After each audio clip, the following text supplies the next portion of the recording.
déraciné. Sorti l'autre côté là-bas, sorti l'autre côté là-bas, dans l'occipé salou. Un petit peuple déraciné, qui peut vivre dans la pauvreté.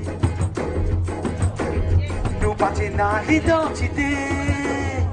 Un petit peuple déraciné, qui peut vivre dans la pauvreté. There are times when one tragedy, one crime, tells us how a whole system works behind its democratic facade and helps us understand how much of the world is run for the benefit of the powerful and how governments often justify their actions with lies.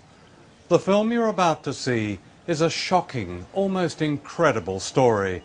A government calling itself civilized, tricked and expelled its most vulnerable citizens so that it could give their homeland to a foreign power for a military base. This was all done in high secrecy, and this same government and its successors then watched its citizens starve to death. It watched them despair and take their own lives, while at the same time ministers and their officials mounted a campaign of deception that went all the way up to the Prime Minister. That government was a British government whose policies are continued today. This report is about a faraway people most of you will have never heard of, and yet the lies covering the injustice done to them will be all too familiar.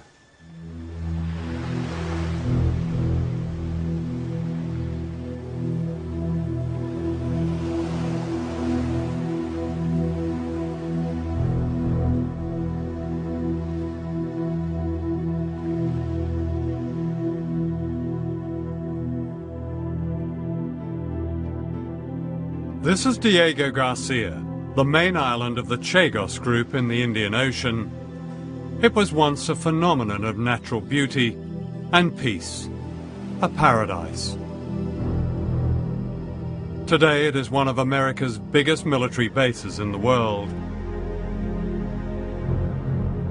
There are more than 2,000 troops, 2 bomber runways, 30 warships, and a satellite spy station.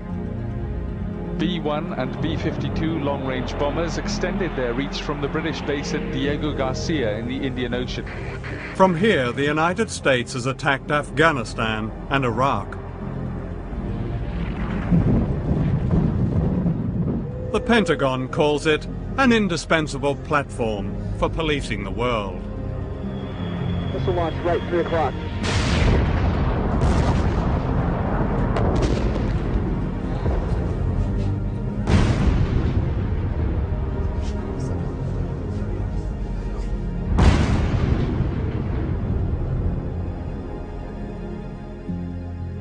Diego Garcia is a British colony. It lies midway between Africa and Asia, one of a group of unique coral islands.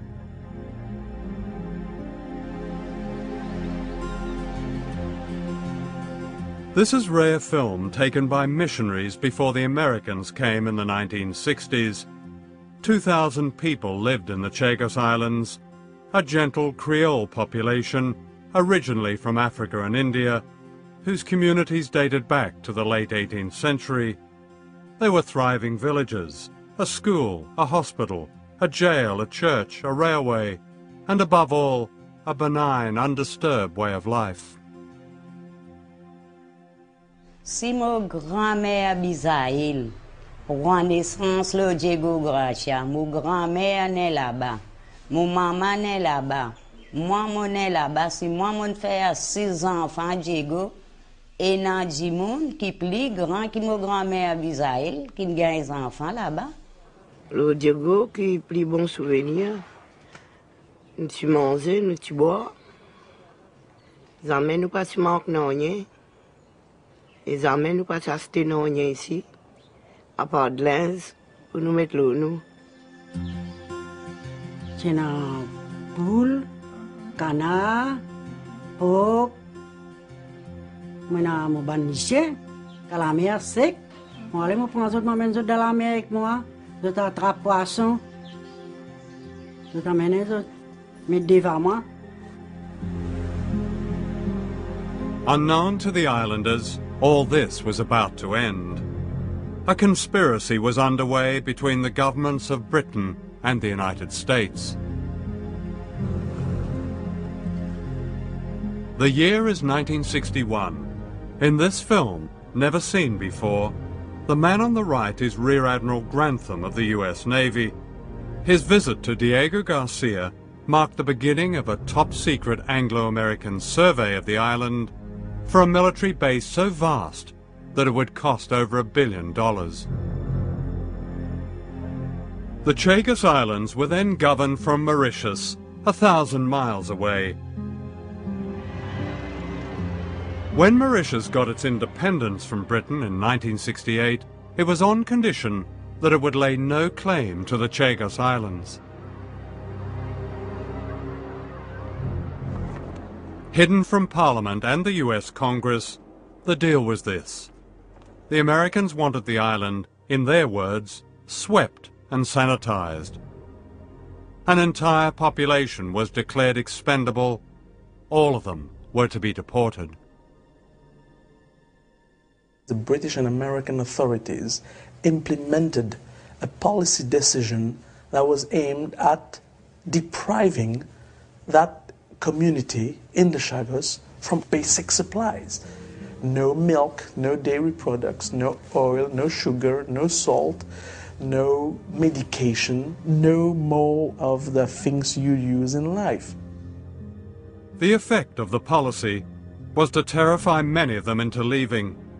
They were also told their islands might be bombed. In the spring of 1971, Sir Bruce Greatbatch, KCVO, CMG, MBE, Governor of the Seychelles, gave the order that all the dogs on Diego Garcia were to be killed. These were much-loved pets, and the horror of their killing was taken as a warning by the islanders. Almost 1,000 pets were rounded up and gassed using the exhaust fumes from American military vehicles. Ça ban enfants là content autres les chiens quand peut venir autres les chiens, divan autres peut pleurer, autres peut crier, c'est là ça grain. I mean, the relationship with our pets should be the same, whether you are Chagosian or whether you are British. And they were absolutely destroyed by the fate reserved to their dogs. And many of them told me, in no uncertain words, they were told that any objection to the depopulation, they would suffer the same fate. Perhaps the lowest trick was that those islanders needing to go to Mauritius were prevented from returning home. Tout le monde quitte là-bas, mon vini pour venir sur mon bébé, pour me retourner dans mon endroit. L'état moi aller mal bureau tard, diamant bien sagrin, il tape moi les deux, diamant bien sagrin Élysée, pas pour aller encore là-bas, il fini vendu. Mon bonhomme tu peux assiser dans le sofa. Il guette moi dans mon figure comme ça, moi tout lit sur des bras tombés comme ça, il gagne une congestion en place. Sur la main paralysée, sur la bouche, tout ça là. Lève-lui, amène-lui à l'hôpital. Il me voit ça même à sa condition là même. The remaining population was summoned to the administrator's office and told that their homeland had been sold and that those who remained will be loaded onto ships and expelled.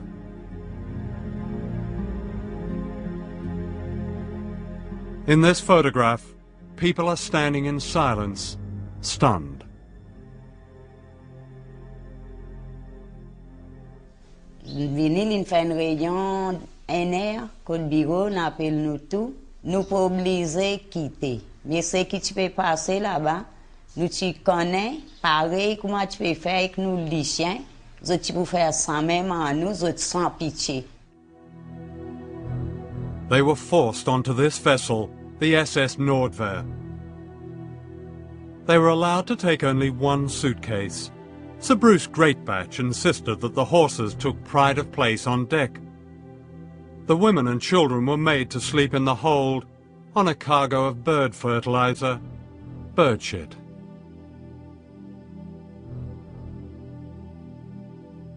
Bateau là, nous da un seul matelas. Quantité d'enfants qui ont dit, ils ont mis un seul matelas. Nous-mêmes qui sommes animaux. Nous-mêmes, ban Chagosiens, femmes, enfants, nous qui sommes animaux, là, nous devons. The first port of call was the Seychelles, where they were herded from the boat.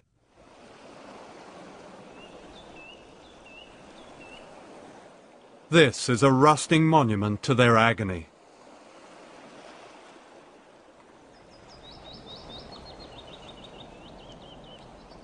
From here they were marched up the hill to a prison that has since been demolished. They were kept in cells until they were transported to Mauritius.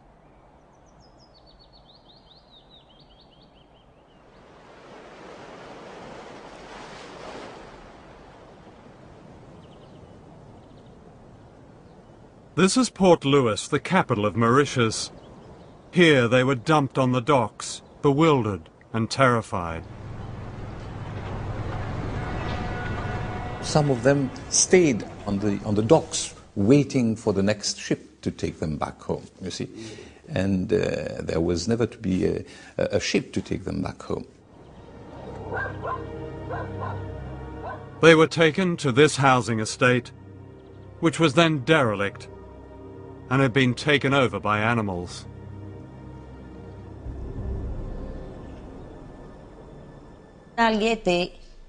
Là, nous allons là-bas, la cité Bon-Marsan, pena de l'eau, pena la lumière, voyez que tout ce mal propre, pena la porte, pena la fenêtre.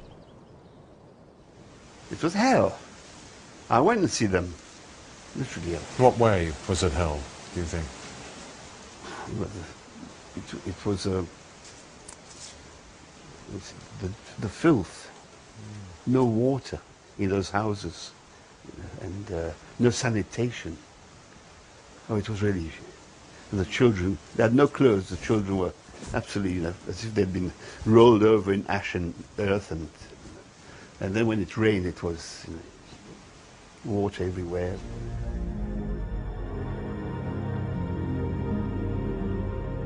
The islanders began to die, not only from poverty, but from what they call sadness. Lizette, now in her 60s, lost 2 children. Les enfants sont extravagants parce qu'il y en a qui boivent avec moi. L'état moi, je gagne sa nouvelle, moi, je suis la tristesse d'une boire un gilet sagan, ça l'autre enfant là, il tient à 8 ans. Il a ce sagan, il connaît qu'à depuis là-bas. Tout ce qui peut causer, tout ce qui peut passer, peut quitter ce pays, l'investir sans sagan. C'est la raison là que ça veut dire là, mon docteur n'a pas qu'à soigner la sagan. They would sing their way through life. Here, I mean, they wept their way through life, and they're still weeping, you see. And there were, as you mentioned, so many cases of suicides. But there were so many cases of children, not receiving proper care and dying in hospital. I know the case of one lady who lost 2 children within 2 or 3 months. And she wasn't able even to perform the funerals of her child, because she didn't have the money necessary for that. And it was the state who took care of it. The hospital, from the hospital, the child was taken to the cemetery, you see. Do you realize what sort of a trauma, what sort of experience this is for an old lady? And this old lady is still weeping to be able to go back home.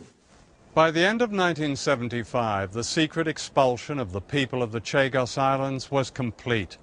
A survey of their conditions in exile told of 26 families that had died together in poverty, of 9 suicides, of young girls forced into prostitution in order to survive.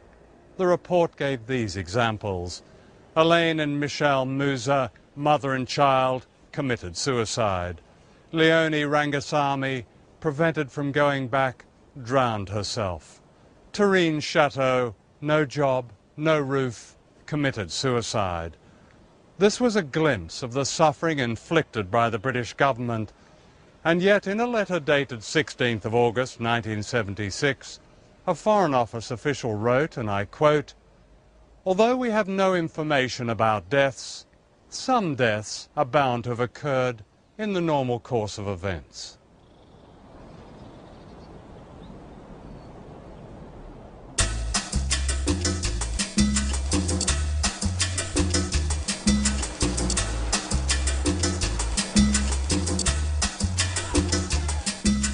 This is how most British people know Mauritius, as an exotic holiday destination, especially for honeymooners. They almost never see the slums of the exiled people of the Chagos, who are also British citizens.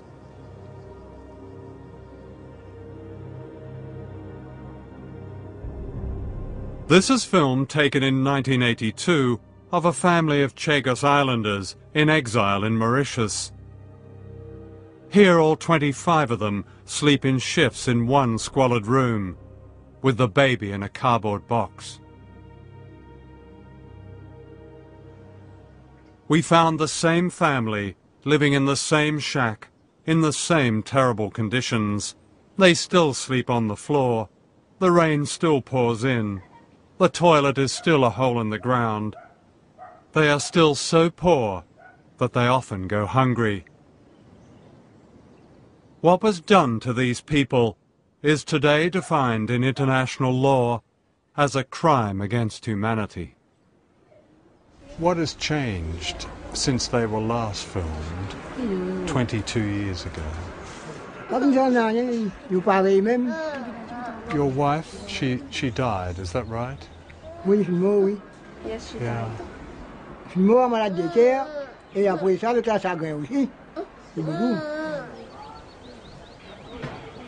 It's not nostalgia, it's more than that. It's like missing even the air that you breathe, missing the environment that you're used to, missing your home, missing your cats and your dogs, and your pets, which were all destroyed.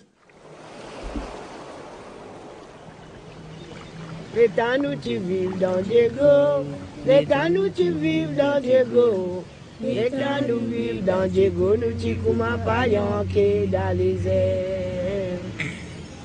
Depuis nous vivons dans Maurice, depuis nous peut vivre dans Maurice, depuis nous vivons dans Maurice, là nous mène la vie côté de. Donne la main aux camarades, donne-moi la main criée. Donne la main aux camarades, envoie-nous message dans les mondes.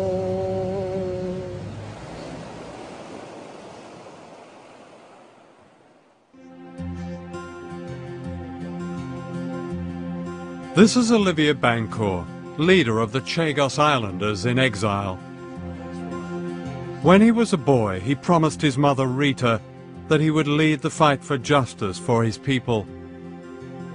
Olivier knows all too well their suffering. So you've lost a sister and 4 brothers? 4 brothers, yeah. Tell me what happened to them. I have one brother who died with hard drugs.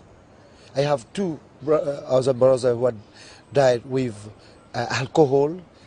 My sister just put fire on her. She had been very discouraged with the life. She committed suicide? Yeah, suicide, yeah. In 1982, the Chagos Islanders, now desperate, demonstrated in the streets of Mauritius. This embarrassed the British government into giving them a derisory compensation, which came to less than £3,000 per person. This didn't even pay their debts, and to get this money, many believe they were tricked into signing away their right to return home.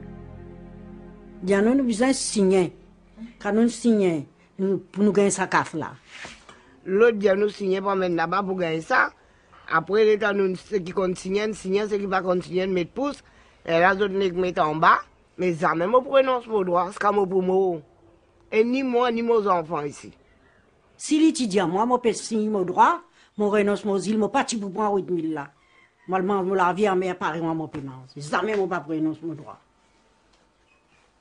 It was entirely improper, unethical, dictatorial to have the Chagosian put their thumbprint on an English legal drafted document where the Chagosian, who doesn't read nor speak any English, let alone legal English, is made to renounce basically all his rights as a human being.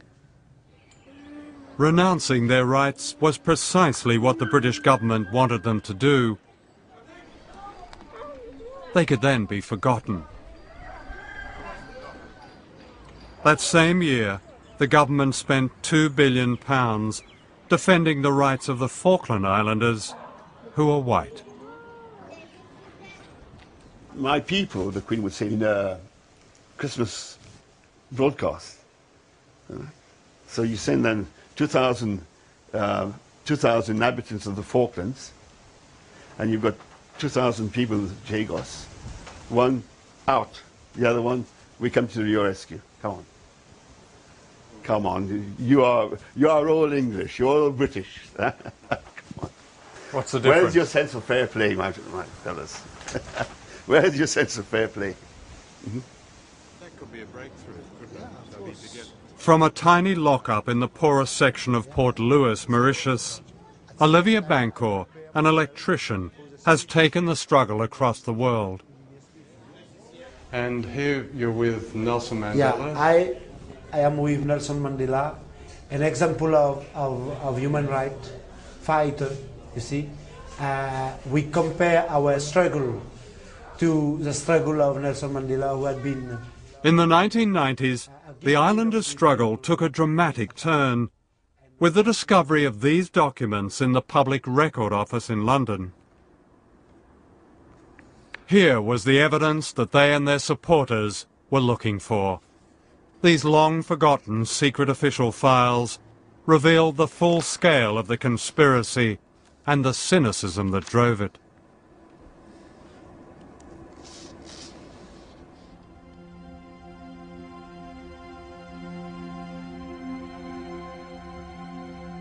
The conspiracy got underway with the creation of a fake colony called the British Indian Ocean Territory, or BIOT.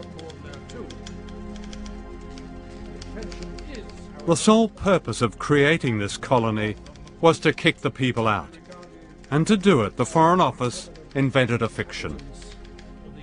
They said the islanders didn't really belong to the Chagos, but were merely temporary contract workers. Foreign Office Memorandum, July 1965. People were born there, and in some cases their parents were born there too. The intention is, however, that none of them should be regarded as being permanent inhabitants of the islands. So how would they be regarded? The legal position of the inhabitants would be greatly simplified from our point of view, though not necessarily from theirs, if we decided to treat them as a floating population.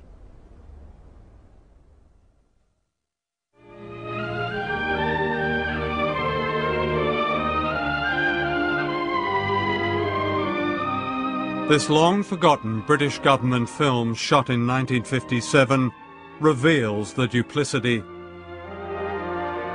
Clearly, the Foreign Office knew the people of the Chagos were anything but temporary workers. Out of a total of 100 or more little islands, only some half a dozen are permanently inhabited, partly by people from Mauritius and the Seychelles, but mostly by men and women who have been born and brought up on these fragments of land. It is the story of their lives which this film tells. The British tried to claim, and I just quote one of their documents, that the Chagos had no indigenous or settled population. Menti, jamais. Mon papa n'est là-bas, mon grand-père n'est là-bas, mon grand-mère n'est là-bas, mon maman n'est là-bas. Cause menti. Il menti, génération est là-bas. Back in London, some officials began to worry about being caught out. Foreign Office memo, November 1965. There is a civilian population. In practice, however, I would advise a policy of quiet disregard. In other words, Let's forget about this one until the United Nations challenge us on it. One can only say that they were looking at another prize, and this was considered a price that was worth paying, because in reality there would be no objections and they would get away with it. And all they were concerned about, the documents show this quite clearly, all they were concerned about was whether they'd be found out.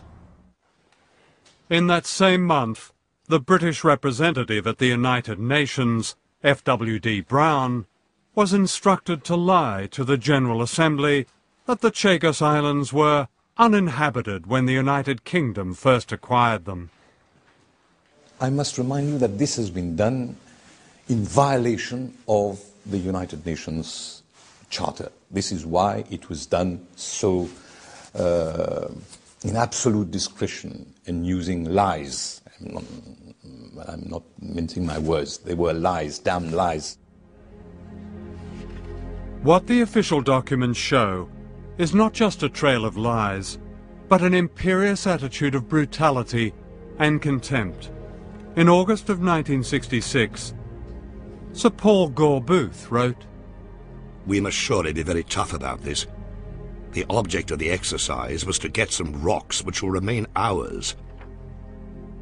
There will be no indigenous population except seagulls." At the end of this is a note handwritten by Dennis Greenhill, later Baron Greenhill of Harrow. Unfortunately, along with the birds go some few Tarzans or Men Fridays, whose origins are obscure, and who are being hopefully wished on to Mauritius, etc. When you look at the documents, here you've got some of your former colleagues talking about, well, we just need some rocks because in all that's on it are a bunch of Tarzans and a few Janes and all that. Well, yes. I mean, I know the person that you're referring to and the minute that you're referring to. Yeah. And I have the greatest respect for him. He's dead now. And I'm sure that if he had any clue that his throwaway remarks would have become public, he would never have written that. Because I don't believe he's that sort of person, frankly. You know, people put things in minutes on official papers that they don't really mean. The conspirators now began to get the wind up. A senior official wrote, "This is really all fairly unsatisfactory. We propose to certify up to 240 islanders, more or less fraudulently, as belonging somewhere else. This all seems difficult to reconcile with the sacred trust of the United Nations Charter." The sacred trust he refers to obliges Britain to safeguard the human rights of its citizens in a dependent territory. His warning counted for little. One official offered a way round the problem. He wrote, Yes, I've got it right in front of me. "We do not regard the United Kingdom as bound by such a rule. In this respect, we are able to make up the rules as we go along, and treat the inhabitants of BIOT as not belonging to it in any sense."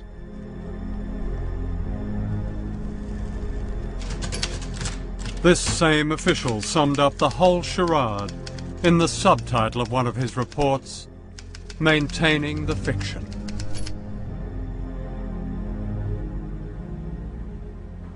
Do you think they were aware of what they were doing to the people, that the trauma that was about to descend on the Chagosians?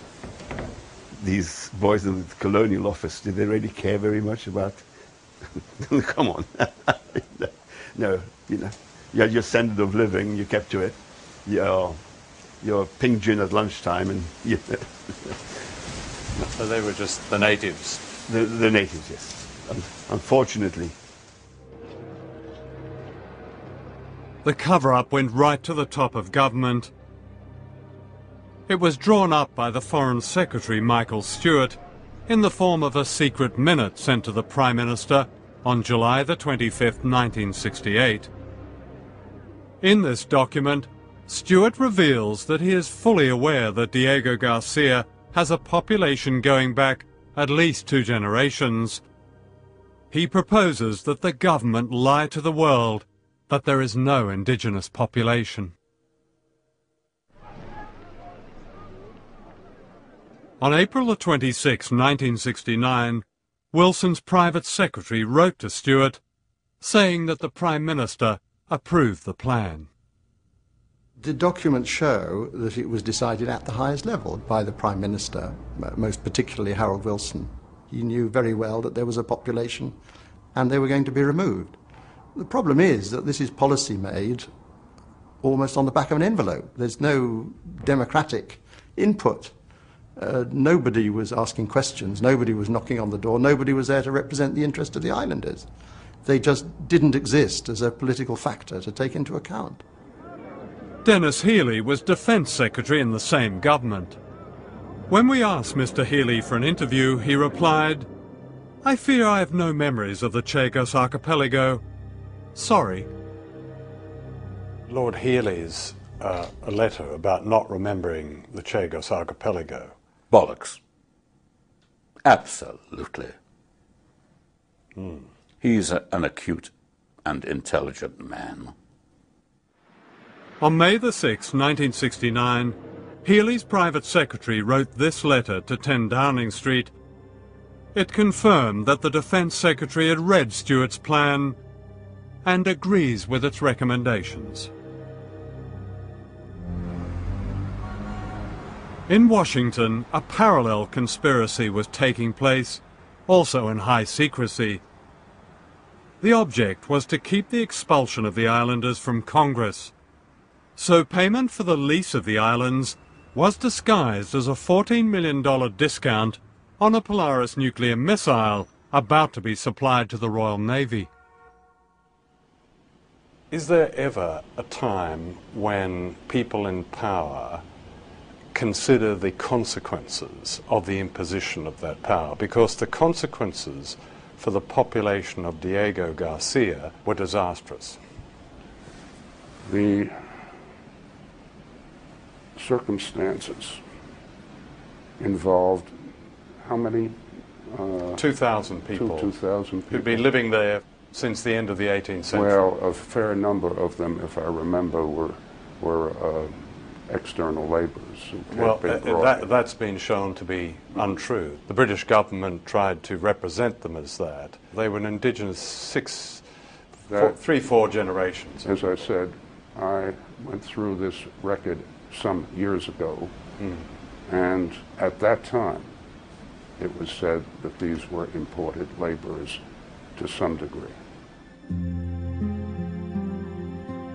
We found in the National Archives in Washington this letter from the American ambassador in Mauritius. February the 1st, 1972, Ambassador Brewer to Washington. It is, of course, absurd to imply that Diego Garcia had no fixed population. There is no question that the island has been inhabited since the 18th century. I don't think there's any doubt at all that the Americans who visited the islands to reconnoitre as to whether this was a suitable base area, they saw that there was a functioning civilization on the island. They could not have been unaware of the settled human communities that they found.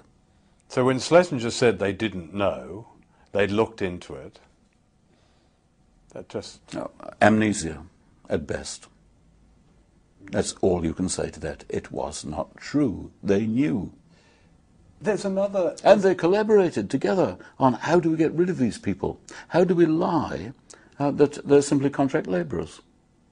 When many of them, their fathers, their grandfathers, perhaps even further back, were in the cemetery. If you take a decision in Washington and London, and it devastates the lives of several thousand people on the other side of the world, isn't that something that should be called to account, no matter how long? Amongst the various activities of the British and the American government in the 20th century, not to mention the 19th century, this was a relatively small matter. If one goes back to British behavior, for example, in World War II, the attack on Dresden, the attack on the French fleet, all under Winston Churchill, whom we so much admire, and rightly so. This is a very small matter. It is being pinpointed now for reasons that I cannot ascribe to anything other than the quest for a certain publicity. Well, I think it's from their point of view, for one thing, the Chagosian Islanders are not the Nazis, and from their point of view, it's a quest for justice. And what is your motivation, if I may inquire? Purely the quest for justice, I'm sure. Yes. Yes, of yes, course. it is. Yes. Do you not think these questions are valid in asking you about consequences of the imposition of great power on peoples? I think that the questions are based upon a refusal to acknowledge the context of the times and the attitudes of the times, and that is based upon a willingness 35 or 40 years after a set of events to go back and critique them when they had become, what shall I say, far less relevant. Far less relevant? The High Court in London found it extremely relevant. In November 2000, it agreed with the people of the Chagos and handed down a shaming rebuke to the British government. The court ruled that the expulsion of the islanders was illegal. After more than 30 years, they had won and were finally going home, or so they believed.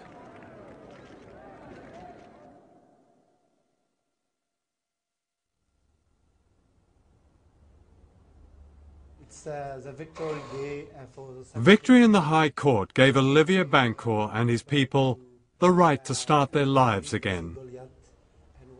It's something which I will never forget, when just coming out of the court with this to ask that it is a victory for the Chagosian people, a small people upon a big power. Premier jugement là, nous tous tenons la joie dans nous lesquels nous tous contents. Nous disons anglais puis un sentiment humain. Quand vient sa victoire là, un sentiment à l'aise, qui me tient pensé, je pouvais tout mon pays natal, je pouvais tout cimetière à côté de ma grande famille. Je pense tout encore une fois, je zoli la place et que nous zoli la mer, quand nous prenons naissance. However, the Foreign Office had other ideas. Within hours of the High Court judgment, it announced that the government would not allow the islanders back to Diego Garcia, the main island where most of them came from. Robin Cook told me that he said it would have been politically impossible to allow the Chagosians to go back to Diego Garcia because they had a treaty with the United States.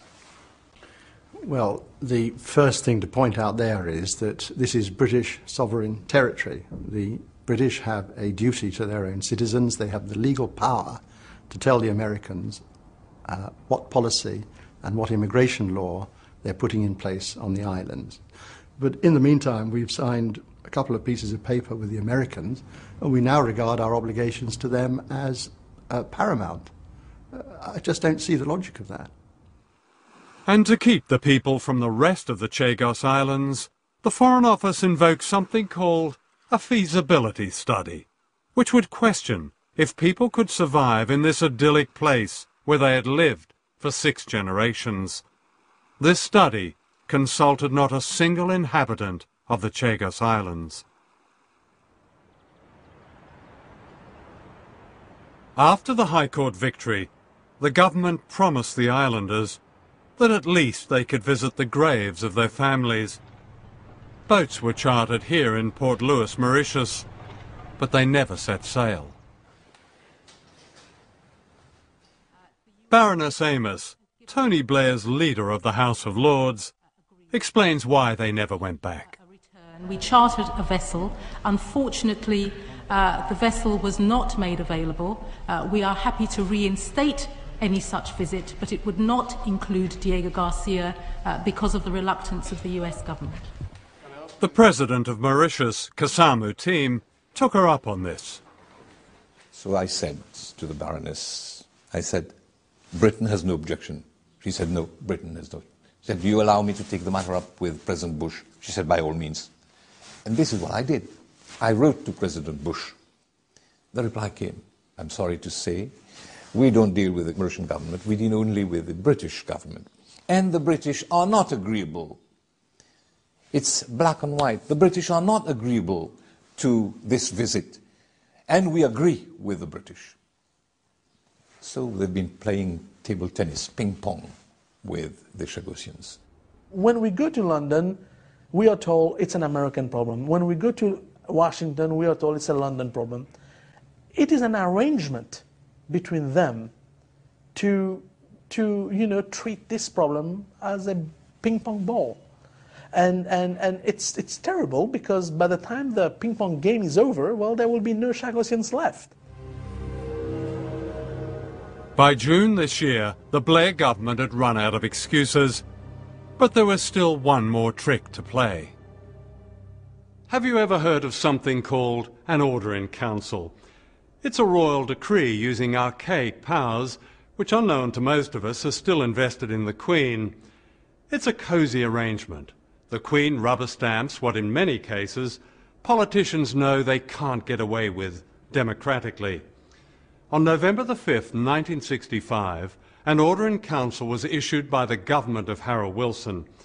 The aim was to secretly expel the population of the Chagos Islands, all of them loyal subjects of the Queen. In June this year, the Blair government used the same powers to bypass Parliament and the High Court in order to ban the Chagos Islanders from ever returning home. Dictators do this, but without the quaint ritual. The quaint ritual takes place here at Buckingham Palace. The public never sees it. Parliament is merely told about it. Orders in Council, they go through without discussion. They're read in title only. No reason is given for them. No contents are spoken. The Privy Council never even sits down. They all stand around. The clerk of the council reads the thing in title. There were two orders, and the Queen says, agreed. And that's it. That is it. It's a decree. It's a decree. And with that royal decree, the people were banned forever from going home.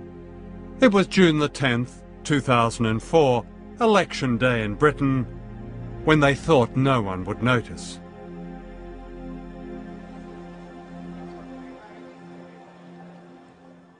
The High Court has ruled that the expulsion of the Chagosians was illegal. The Commission on Human Rights of the United Nations has called on your government to return them to their homeland. Why has this government denied this basic human right of return? Firstly, the feasibility study, which was drawn up by independent experts, which told us that the only population of the islands that would be possible is short-term on a subsistence basis. Longer term would be precarious given the climatic conditions, given that in some cases some of the islands are barely 2 foot above sea level, and would be very costly. It is true that the Foreign Office has conducted, I think now, 3 feasibility studies, as they call them, about resettlement. Their contents have nothing whatever to do with the resettlement of the islanders, who had lived there for 200 years.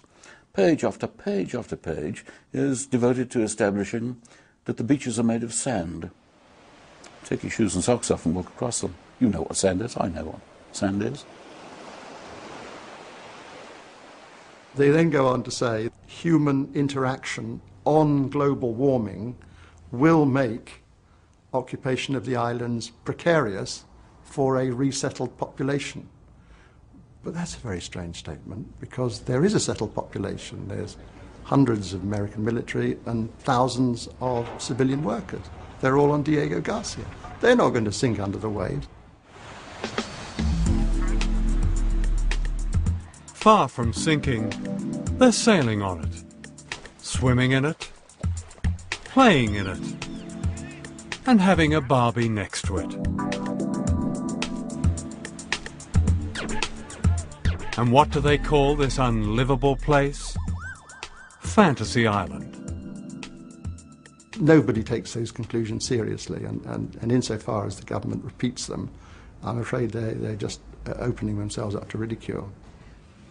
At the moment, on Diego Garcia, there are 4,000 US servicemen and contractors. There are 2 bomber runways, each 2.5 miles long. There are anchorages for 30 ships and 2 nuclear-cleared berths.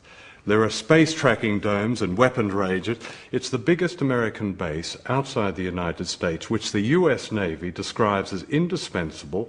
The living conditions as outstanding, the recreational facilities as unbelievable, and the US wants to extend the lease past 2016. And you're asking us to believe these islands are uninhabited or they're sinking? No. Of course they're inhabitable, but at a cost. The United States does have concerns about the climatic conditions longer term in respect of Diego Garcia, and has exactly the same concerns that were formulated in our independent study. But what the independent study told me, there was no fresh drinking water. There was, real concerns in the outer islands about the sea levels and the danger of flooding, and there would be a need for substantial expenditure on actually building a livable infrastructure. One of the chief things was, what is the water supply going to be like? Oh my God, we can't guarantee it. These islands, and I published this in 1971, are respectively the 3rd, Peros Banhas, and the 5th, Salomon, wettest islands in the world. Peros with 4 meters of rain a year, and the other with 3.5. When it rains, the water tables are so high, the rain remains on the surface for days. So what does that make these feasibility studies? Worthless. Waste of time. Waste of time.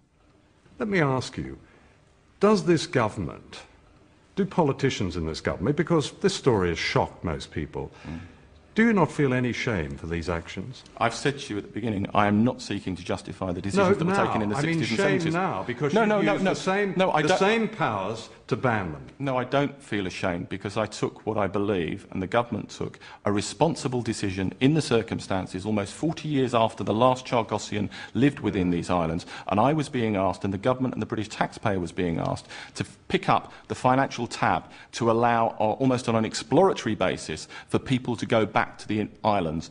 You can't manufacture money. You actually have to make choices about how you spend your money. Only the other day, the minister was asked by a member of Parliament, what is the anticipated cost? And the answer was £5 million to set up and £5 million a year to run. Well, that's peanuts. £5 million is the cost of an embassy building in London. This is an embassy building in Mauritius, home to Mr. David Snoxall, the British High Commissioner. It has tennis courts, lavish gardens, security fences, a swimming pool and a Jaguar car, all paid for by the British taxpayer. Minutes away, these are the British citizens who are less worthy of taxpayers' money.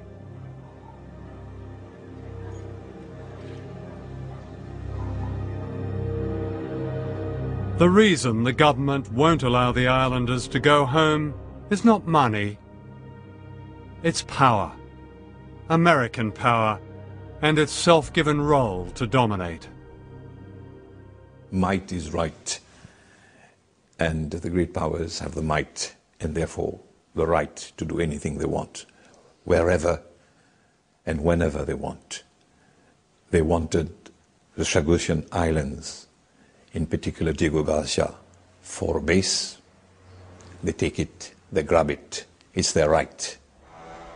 However, the islanders are not giving up their right of return. Today they're getting ready to demonstrate outside the British High Commission in Port Louis.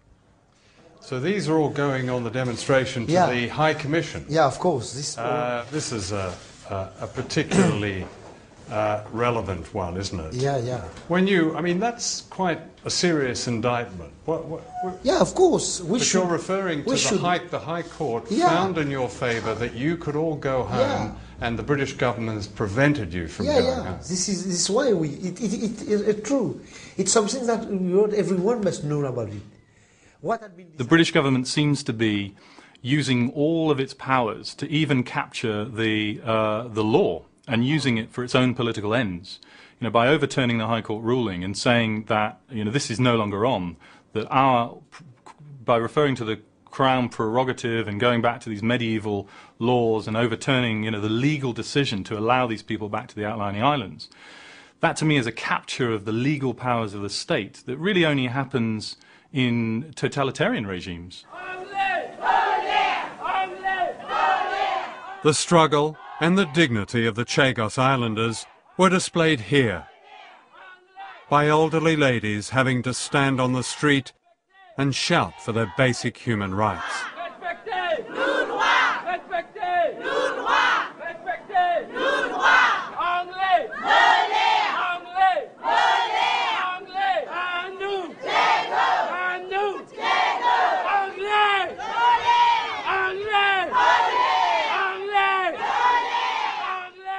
You know, these are a lot of very spirited old ladies who you won't allow to go home where they want to go home and die. That's basically, these are the people who are leading the charge among the Chagosians. Isn't that shameful? Of course I've got sympathy for people based upon what happened to them and their families in the past. But this is today, almost 40 years after that event. And for us and the British government and the British taxpayer to be asked to finance that, when that money could actually alternatively go on alleviating aid and poor people throughout the world. But that is a choice that you asked me whether I'm ashamed of the decision that I've taken. No, I'm not. I believe in the circumstances, and it was a difficult decision. I believe we took the right decision. No human being would treat another human being the way the British administration treated the Chagosian people. In this part of the world, except if we go back to the days of slavery and to the days of indentured labor, I can't remember anything of the sort happening. Jesus Christ. How low can you get? How intellectually dishonest, how morally duplicitous can you get? I've spent my life, 40 years now, with this, and every single thing sickens me. And it goes on, it goes on, it goes on. Conservative, Labour. Year after year, Olivier and Rita, Lizette and Charlesia come to this monument in Port Louis Harbour. It commemorates those Chagos Islanders who died in exile from sadness.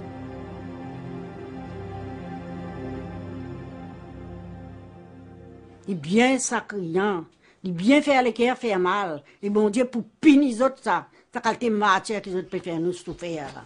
Nous bien si bien, bien si bien, scalaire non si bien. Dites-moi là qui m'en arrivé, Vous faites dire où t'allais là, 79. Et tous les temps qui m'ont là, la vie quand mon masque pas de mon politique, mon pas pris de lui. Jusqu'à que bon Dieu ramasse-moi.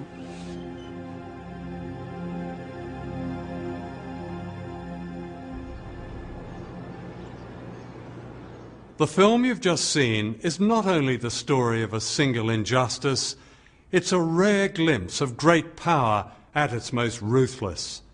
What was done to the people of the Chagos raises wider questions for those of us who live in powerful states like Britain and America. Why do we continue to allow our governments to treat people in small countries as either useful or expendable? Why do we accept specious reasons for the unacceptable? 4 years ago, the High Court delivered one of the most damning indictments of a British government. It said the secret expulsion of the Chagos Islanders was wrong. That judgment must be upheld, and the people of a group of beautiful, once peaceful islands must be helped to go home and compensated fully and without delay for their suffering. Anything less diminishes the rest of us. L'État nous tu vives dans Diego, l'État nous tu vives dans Diego, l'État nous vives dans Diego, nous tu comme un paillant qui dans les airs. Depuis nous vivons dans Maurice, depuis nous peut vivre dans Maurice, depuis nous vivons dans Maurice, là nous emmène la vie côté nous.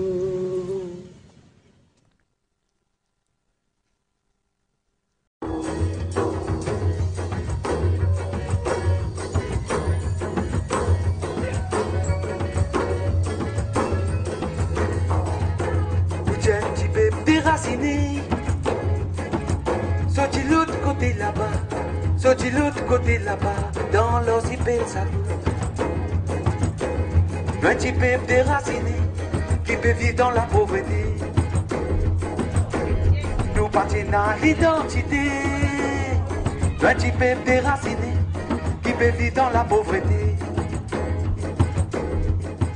There are times when one tragedy, one crime, tells us how a whole system works behind its democratic facade and helps us understand how much of the world is run for the benefit of the powerful and how governments often justify their actions with lies. The film you're about to see is a shocking, almost incredible story. A government calling itself civilized, tricked and expelled its most vulnerable citizens so that it could give their homeland to a foreign power for a military base. This was all done in high secrecy. Came in the 1960s. 2,000 people lived in the Chagos Islands, a gentle Creole population originally from Africa and India, whose communities dated back to the late 18th century. They were thriving villages, a school, a hospital, a jail, a church, a railway, and above all, a benign, undisturbed way of life. Si mon grand-mère Bisaïl, roi naissance le Diego Gracia, mon grand-mère n'est là-bas, mon maman n'est là-bas, moi mon est là-bas, si moi mon fait 6 enfants Diego, et nan di moun qui plus grand que mon grand-mère Bisaïl, qui gagne des enfants là-bas. Le Diego qui plus bon souvenir. Nous tu manges, nous tu bois. Les amènes nous pas tu manques non rien. Les amènes nous pas tu acheter non rien ici. À part de linge pour nous mettre l'eau nous. C'est un poule, canard, porc. Maintenant mon baniché, calamère sec. In the world, there are more than 2,000 troops.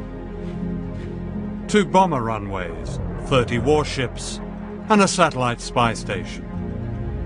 B-1 and B-52 long-range bombers extended their reach from the British base at Diego Garcia in the Indian Ocean. From here, the United States has attacked Afghanistan and Iraq. The Pentagon calls it an indispensable platform for policing the world. Missile launch right 3 o'clock.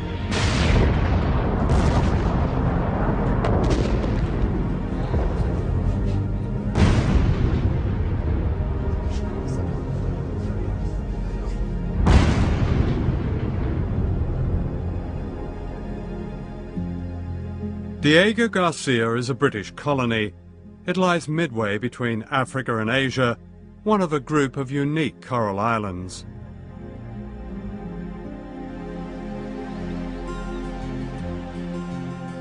This is rare film taken by missionaries before the Americans. Moi, je prends m'amène de l'Amérique, moi.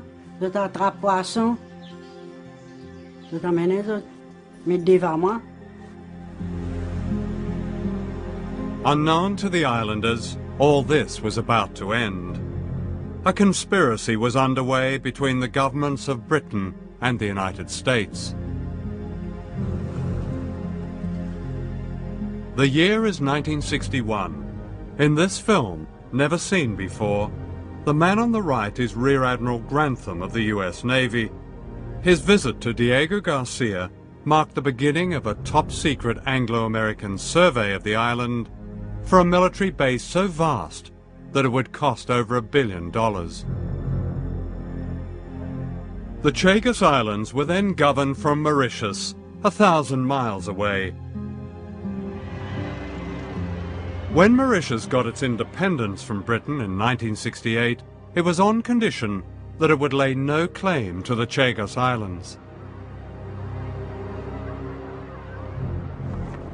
Hidden from Parliament and the US Congress, the deal was and this same government and its successors then watched its citizens starve to death.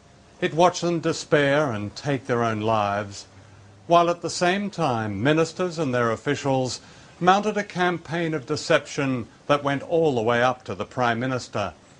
That government was a British government whose policies are continued today.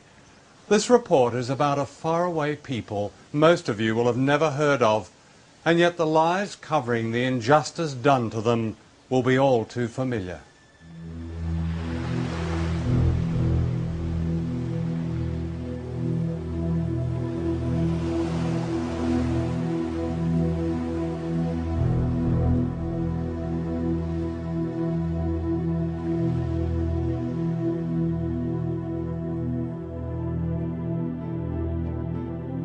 This is Diego Garcia, the main island of the Chagos group in the Indian Ocean. It was once a phenomenon of natural beauty and peace, a paradise. Today it is one of America's biggest military bases.